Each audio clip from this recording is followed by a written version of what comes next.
Hello dear class 10 students, welcome back again. तो कल हमने आपकी लाइट रिफ्लेक्शन एंड रिफ्रैक्शन के 10 ऑब्जेक्टिव्स डिस्कस किए थे। आज हम और 10 ऑब्जेक्टिव डिस्कस करेंगे और इस तरह हमारी लाइट रिफ्लेक्शन एंड रिफ्रैक्शन के ऑब्जेक्टिव्स ख़त्म हो जाएंगे। आपको करना क्या है, इन ऑब्जेक्टिव्स को अच्छी तरह प्रैक्टिस करनी है और आई स्वेयर दैट यहीं से आपके क्वेश्चंस बनेंगे। 5 मार्क्स के क्वेश्चन भी यहाँ से बन सकते हैं और आपके 1 मार्क्स के तो बनेंगे ही बनेंगे। ठीक है, अगर आपने पिछला वीडियो नहीं देखा है तो कमेंट सेक्शन में मैं उसकी लिंक पिन कर दूंगा, आप वहाँ से देख लेना। तो आज हम करते हैं डिस्कस ऑब्जेक्टिव नंबर 11। ठीक है, सबसे पहले देखिए, आपको क्वेश्चन को तोड़ना है, अच्छी तरह पढ़ना है और उसका जवाब देना है। ठीक है, यहाँ पे आपको बोला है an object at a distance of 30 centimetre from a concave mirror gets its image at the same point, the focal length of the mirror is. सबसे पहले आपको देखना है मिरर कौन सा है। मिरर है हमारा कनकेव मिरर। ठीक है, ये हमारा कनकेव मिरर है और आपको देखना है कि भाई हमारी ऑब्जेक्ट कहाँ है। मान लीजिए यहाँ पे हमारी ऑब्जेक्ट है, इसका मतलब यहाँ से पोल से लेके ऑब्जेक्ट का तक की डिस्टेंस कितनी है, 30 सेंटीमीटर है। ठीक है, समझ रहे हैं ना, 30 सेंटीमीटर है। अब ये बोल रहा है ये जब यहाँ से रिफ्लेक्ट होती है तो ये वापस जो है अपनी इमेज वहीं पे बनाती है। ठीक है, वहीं पे बनाती है। फोकल लेंथ ढूंढना है।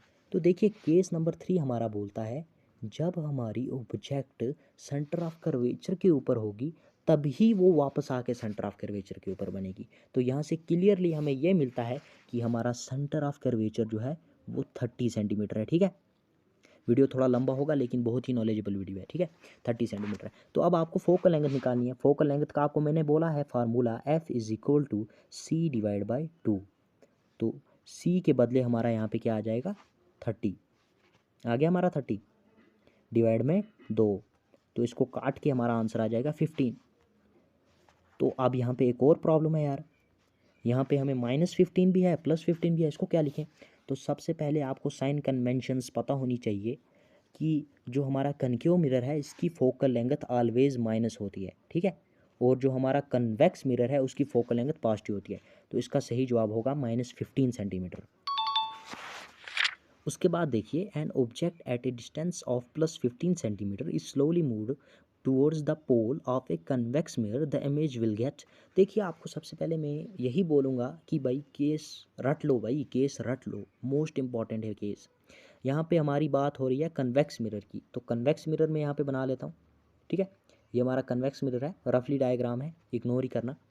टूवर्ड्स द पोल, तो ये पोल की ओर जा रहा है। ठीक है, ये देखिए ये पोल की ओर जा रही है एक ऑब्जेक्ट, लेकिन ये जैसे जैसे पोल के ऊपर जा रही है तो हमें बताना है कि इमेज को क्या होगा।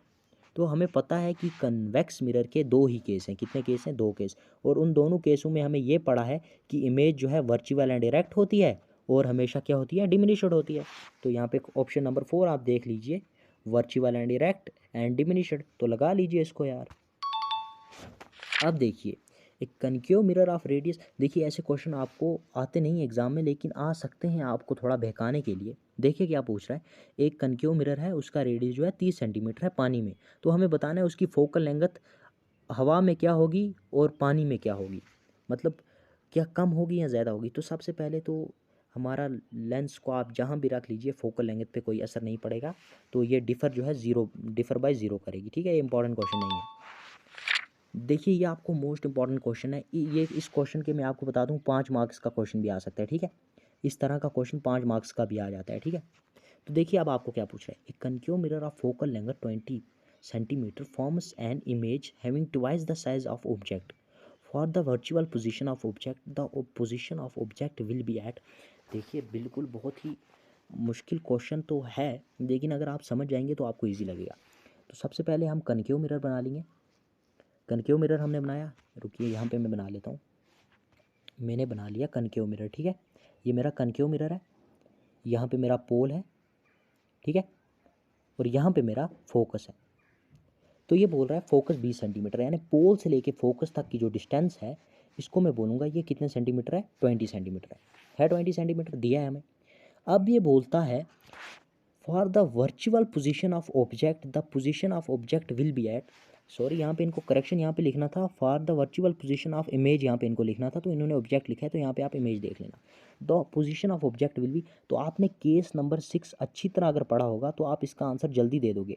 केस नंबर 6 हमारा बोलता है जब हमारी ऑब्जेक्ट पोल और फोकस के बीच में होगी तो जो हमारी इमेज है वो बिहाइंड द मिरर बनेगी। डबल बनेगी ऑब्जेक्ट के साइज से और कैसी होगी, वर्चुअल एंड डायरेक्ट होगी। तो केस नंबर 6 आपको पढ़ के, तो देखिए अब हमें यहाँ पे क्या देखना है, फोकल लेंथ और पोल के बीच में होनी चाहिए। फोकल लेंथ और पोल के बीच में से जो हमारी डिस्टेंस है वो है 20 सेंटीमीटर, है ना 20 सेंटीमीटर। तो अब हमें क्या करना है, सॉरी फोकल लेंथ हमारा 20 सेंटीमीटर है। अब हमें इमेज को कहाँ रखना है, फोकल लेंथ और पोल के बीच में, यानी 20 सेंटीमीटर से नीचे जाना है हमें। तो यहाँ पे हमें देखेंगे अपना हमारे ऑप्शन में 20 सेंटीमीटर से नीचे गया है, 20 सेंटीमीटर से नीचे 10 सेंटीमीटर है, बाकी उससे बड़े हैं तो हम 10 सेंटीमीटर को लॉक कर देंगे। देखिए उसके बाद the image formed by concave mirror is real inverted and the same size. ये वाला मैंने प्रीवियस वीडियो में डिस्कस किया है, तो इस बार इसको डिस्कस करने की कोई ज़रूरत नहीं है। देखिए इफ़, ये देखिए ये भी इम्पॉर्टेंट है। If a man's face is 25 centimetre in front of a concave shaving mirror produces erect image 1.5 times the size of face, focal length of the mirror would be। देखिए बहुत ही इंपॉर्टेंट क्वेश्चन है। इस question के लिए ये question आपको आराम से 5 मार्क्स का आ सकता है, ठीक है।